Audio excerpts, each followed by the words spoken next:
இன்றே டவுன்லோட் செய்து உங்கள் ஃபேவரட் ஷோக்களை என்ஜாய் பண்ணுங்க. அம்மா, பாட்டி பாசத்தோட கொடுத்ததை ஏமா இப்படி கொச்சப்படுத்துறீங்க? அவங்க நல்லது செஞ்சாலும் ஏமா தப்பாவே பாக்குறீங்க? பாட்டி உங்களை எலெக்ஷன்ல ஜெயிக்க வச்சாங்க. செல்ல கடத்தின பழி உங்க மேல விழுந்தப்போ உங்களுக்காக கோயில் குழியில இறங்க தயாரா இருந்தாங்க. இது எதுவுமே நீங்க நினைச்சு பார்க்க மாட்டீங்களா? ரேவதி, நீ 1000 தான் சொன்னாலும் அதெல்லாம் எங்க அம்மாவோட சாவுக்கு முன்னாடி ஒண்ணுமே இல்ல. சின்ன வயசுல அம்மா இல்லாம நாங்க எவ்வளவு கஷ்டப்பட்டிருக்கோம் தெரியுமா? அந்த வலி வேதனையெல்லாம் உங்களுக்கு புரியாது. அனுபவிச்ச எங்களுக்கு தான் தெரியும். அம்மா, அதுக்குதான் பாட்டி உங்ககிட்ட எத்தனையோ தடவை மன்னிப்பு கேட்டுட்டாங்கல்லம்மா. இன்னும் நீங்க பகையோட இருக்கிறது சரியில்லம்மா. ரோஹிணி, சொல்றது ரொம்ப ஈஸி. அனுபவிச்சவங்களுக்கு தான் அந்த கஷ்டம் என்னன்னு தெரியும். நீங்கெல்லாம் அந்த கிழவி பக்கமே இருந்து எல்லாத்தையும் பாக்குறீங்க. அதனாலதான் உங்களுக்கு எங்க நியாயம் புரியல.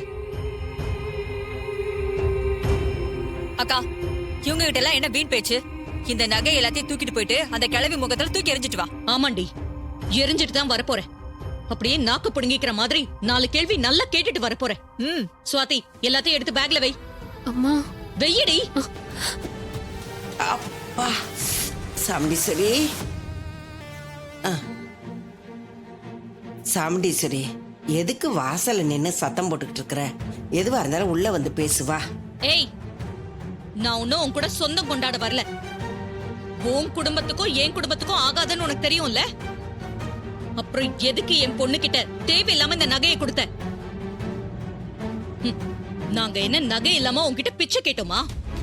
உன்னை யார் கொடுக்க சொன்னது? இந்தா, உன் நகையை நீயே வச்சுக்கோ.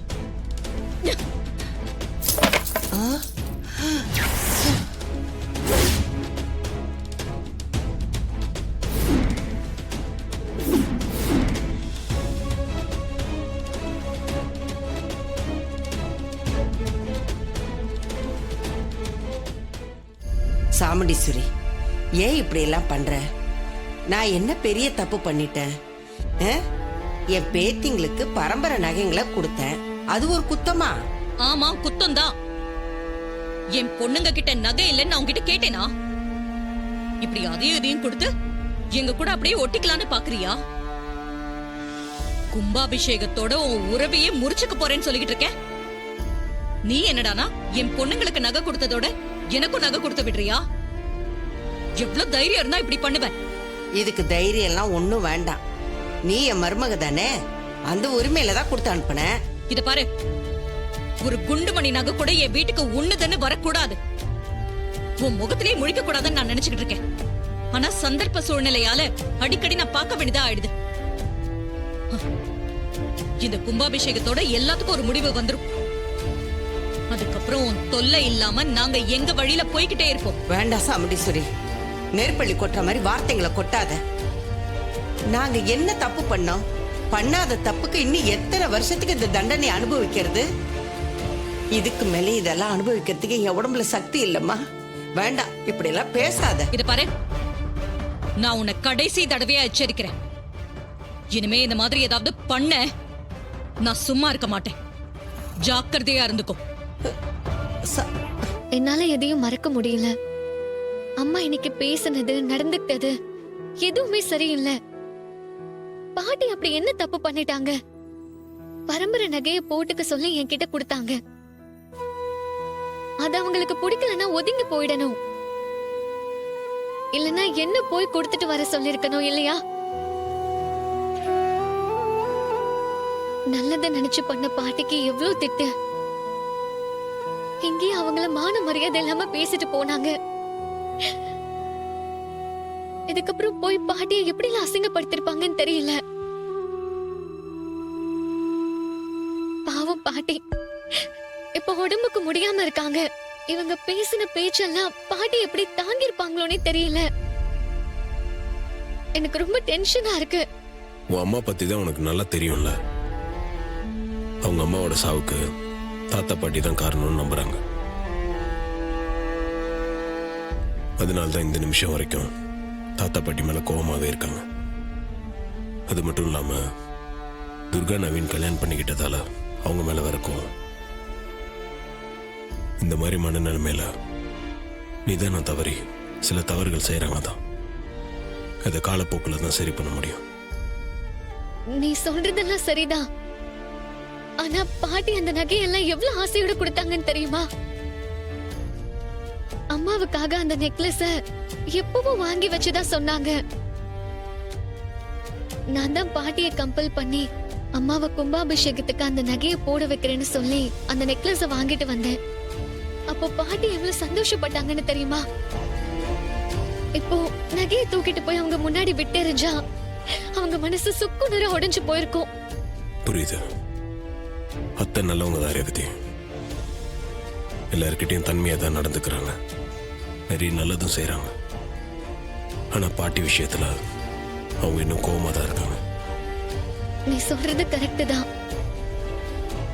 பாட்டி தான் தன்னால தப்பு இல்லைன்னு அவங்க யார் சொன்னாலும் ஏத்துக்க மாட்டாங்க. நடந்த உண்மையெல்லாம் தெரிஞ்சு அவங்க தாத்தா பாட்டி ஏத்துக்கிட்டாலே போதும். அதுக்கப்புறம் அவங்கெல்லாம் ஒத்துமையா ரொம்ப சந்தோஷமா தான் இருப்பாங்க. நீ சொல்றதெல்லாம் நடந்தா சந்தோஷம்தான். ஆனா அதெல்லாம் அவ்வளவு சீக்கிரம் நடக்குமான்னு தான் தெரியல. கண்டிப்பா சீக்கிரமே நடக்கும். இந்த கும்பாபிஷேகம் நல்லபடியா நடக்கணும். இந்த ஊர் ஜனங்க எல்லாரும் சந்தோஷமா இருக்கணும்.